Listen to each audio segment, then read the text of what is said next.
CUET PG LLB entrance exam की तैयारी करने में बहुत सारे बच्चे, हजारों लाखों बच्चे जुट जाते हैं। तैयारी करना शुरू कर देते हैं, किसी बुक से कर रहे हैं, किसी वेबसाइट से कर रहे हैं, तो किसी यूट्यूब चैनल से कर रहे हैं, कहीं पेड कोर्सेज से कर रहे हैं।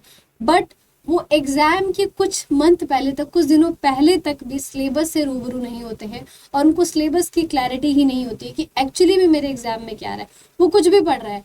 मल्टीपल बच्चों का डाउट आता है, मेरे पास मेल आता है, व्हाट्सएप आता है, कॉल भी आती है बच्चों की कि मैम सिलेबस क्या है, सिलेबस कोई डिफाइंड सिलेबस नहीं है क्या? क्योंकि किसी प्लेटफॉर्म पर, किसी वेबसाइट पर आपको ये नाम लिखा हुआ है, किसी प्लेटफॉर्म, किसी वेबसाइट पर कुछ और नाम लिखा हुआ है टॉपिक का, इसको लेकर के बच्चे कंफ्यूज रहते हैं। तो बेटा मैं आपको एक चीज़ बताना चाहती हूँ कि ये आपका एंट्रेंस एग्जाम है। अगर आपको इसमें सिलेबस की क्लैरिटी नहीं होगी ना, तो आप कितने भी तेज है पढ़ने में, आप कितने भी ब्रिलियंट है, आपका पेपर नहीं निकल पाएगा। I will be very honest, why I will be very honest, क्योंकि एक सब्जेक्ट नहीं आ रहा है आपके एग्जाम में, 5-5 सब्जेक्ट्स आते हैं।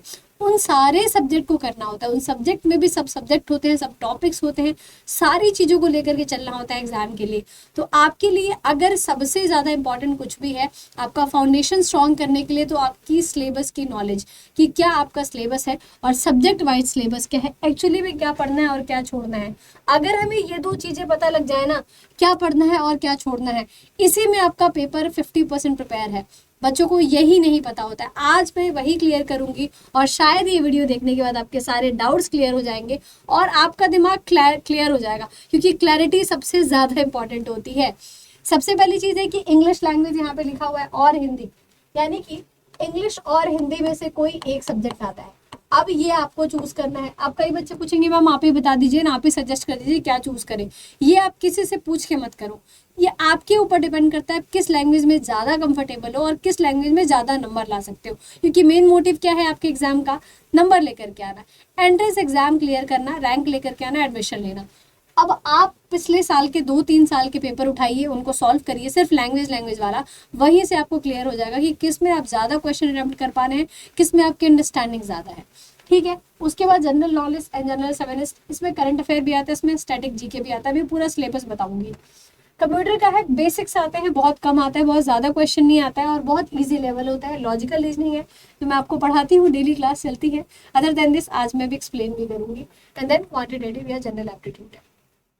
चलो, सबसे पहले हम समझते हैं अपना लैंग्वेज वाला पोर्शन। लैंग्वेज में हिंदी इंग्लिश में सेम चीज आती है। अब यहाँ पर सबसे फॉरमोस्ट इंपॉर्टेंट क्या है मैम?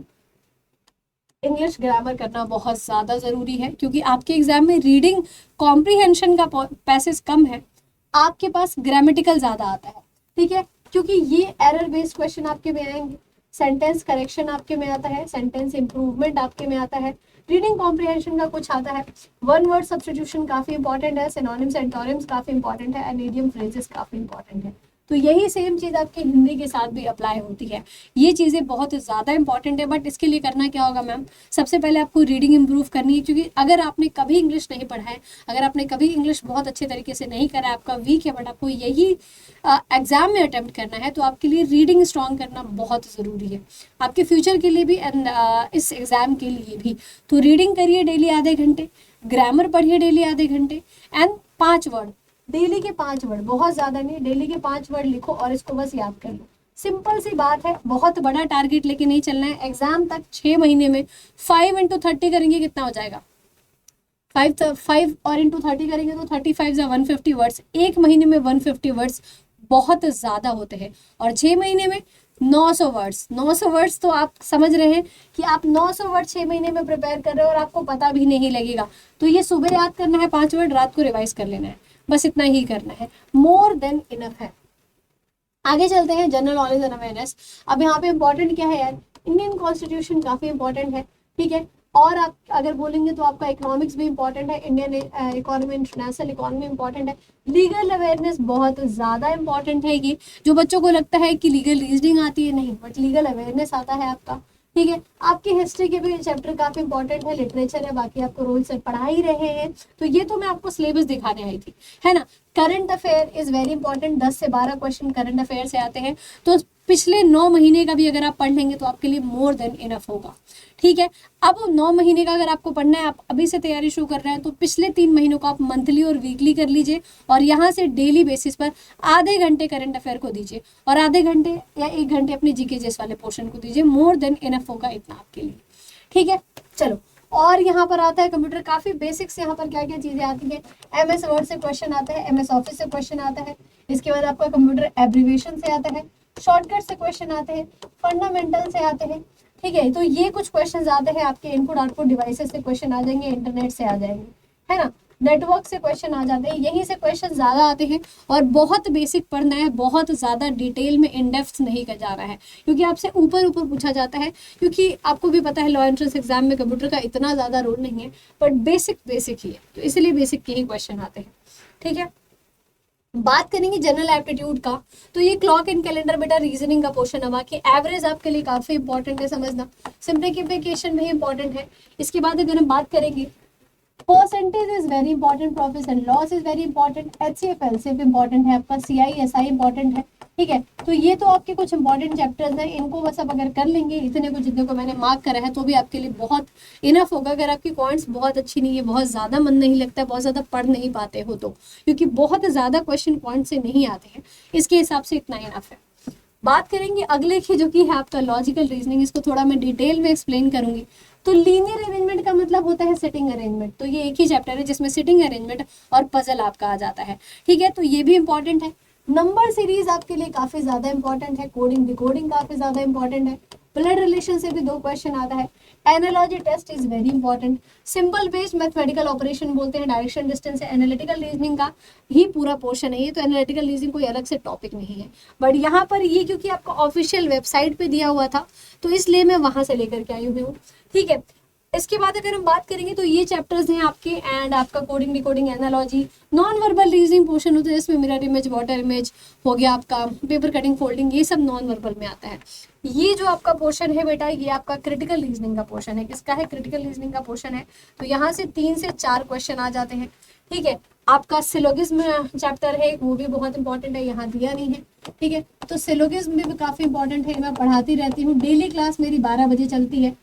तो ये सिलेबस आपको, इससे भी इन डेप्थ सिलेबस मैंने वाईटी पे भी कराया हुआ है, पूरा सिलेबस। अगर आप मेरी 12 बजे वाली वाईटी की क्लास देख रहे हैं बेटा, तो आपको लॉजिकल रीजनिंग में कुछ और करने की जरूरत नहीं, आप वाईटी की क्लास देखिए और डेली 1 घंटे प्रैक्टिस करिए। अगर आप पेड पढ़ रहे हैं तो फिर तो सोने पे सुहागा वाली बात होगी, नेकी और पूछ पूछ। पेड में तो मतलब आपको रीजनिंग सिर्फ एग्जाम तक की नहीं आएगी, आपको पूरी जिंदगी भर की रीजनिंग आ जाएगी, आपको प्यार हो जाएगा अगर आपने मेरे से पेड में रीजनिंग पढ़ ली तो। वाईटी पे भी बहुत बढ़िया चल रहा है, तो वो जो वाईटी वाला ही आप कवर करिए, है ना, और पेड वाला पढ़ रहे हैं तो पेड से कवर करिए। तो ये आपका पूरा सिलेबस था। अब मैं जानना चाहती हूँ कि अगर कोई ऐसा बच्चा है जो वेट कर रहा था कि कुछ मुझे ऐसा कोई कोर्स मिल जाए, कोई ऐसे मुझे बैच मिल जाए जहाँ से मुझे डिटेल में पढ़ाया जाए सब्जेक्ट वाइज, जैसे कि मैंने आपको जो सिलेबस बताया, इस पूरे सिलेबस की कवरेज कराई जाए, डिटेल में पढ़ाया जाए, एक एक चैप्टर को बेसिक से पढ़ाया जाए, तो आप आकर के हमारा शिखर 3.0 बैच ज्वाइन कर सकते हैं, जो अभी भी लाइव है ऑलरेडी। इसमें क्या मिलता है मैम? इस बैच में मिलता है आपको लाइव क्लासेस मिलती हैं 289, 5 मॉक टेस्ट मिलता है और 6 ई बुक मिलते हैं। ये तो हो गया शिखर 3.0 का। महापैक क्यों मैम? क्योंकि 3 ईयर के सारे, जैसे कि ये शिखर 3.0 ना, ऐसे ही जितने भी बैचेस फ्यूचर में आते जाएंगे वो सारे बैचेस इसके अंदर ऐड होते जाते हैं, पुराने बैचेस भी सारे ऐड होते जाते हैं। तो आपको आगे अगर कोई प्रैक्टिस कोर्स आ रहा है, कोई क्रैश कोर्स आ रहा है, कोई नया कोर्स आ रहा है, सब इसमें मिलते जाएगा। ठीक है, और इसमें सबसे बड़ी चीज होती है कि इसमें 1500 के अप्रॉक्स आपको मॉक टेस्ट मिल जाता है। ठीक है, इसमें आपको प्रिंटेड बुक मिल जाती है जो आपके घर पे डिलीवर करी जाती है, ई बुक्स मिलती हैं, तो इसमें थोड़ी ज़्यादा चीज़ें मिल रही हैं। ये बेनिफिट होता है, 1-2 हज़ार का डिफरेंस होता है सिर्फ। ठीक है, तो अगर आपको ये कोर्स परचेज करना है, वेबसाइट पे जाइए या ऐप पे जाइए, परचेज कर सकते हैं। मेरा कोड लगा लीजिएगा तो आपको मैक्सिमम डिस्काउंट मिलेगा, जो कि है 51% का, बट ये काफ़ी लिमिटेड टाइम के लिए है। ठीक है, और मेरा कोड लगाने के साथ साथ आपको फ्री मेंटोरशिप, कोई भी क्वेरी है, कोई भी गाइडेंस चाहिए, कोई भी दिक्कत परेशानी है तो आप मेरे से कांटेक्ट कर पाओगे। ठीक है, ये हो गया। एंड अदर देन दिस, अगर आपको मेरा टेलीग्राम ज्वाइन करना है, this is my Telegram, you can scan, और आप डायरेक्टली जाकर के मेरे को ज्वाइन कर सकते हैं। यहाँ पर अपनी क्वेरीज भी भेज सकते हैं, और अगर आपको बैच से रिलेटेड कोई जानकारी चाहिए तो आप मेरे मेल पर मुझे मेल करके अपना नंबर दे सकते हैं। And this is a number to our team, जो कि हमारी टीम होती है, आप उन्हें कॉल करके, काउंसलिंग नंबर है 8448980247। इस नंबर पे आप कॉल करके अपनी क्वेरी रिजॉल्व कर सकते हैं, काउंसलिंग करा सकते हैं। आई होप सो ये वीडियो आप लोग के लिए हेल्पफुल रहा है। Do not forget to subscribe the channel. Thank you very much.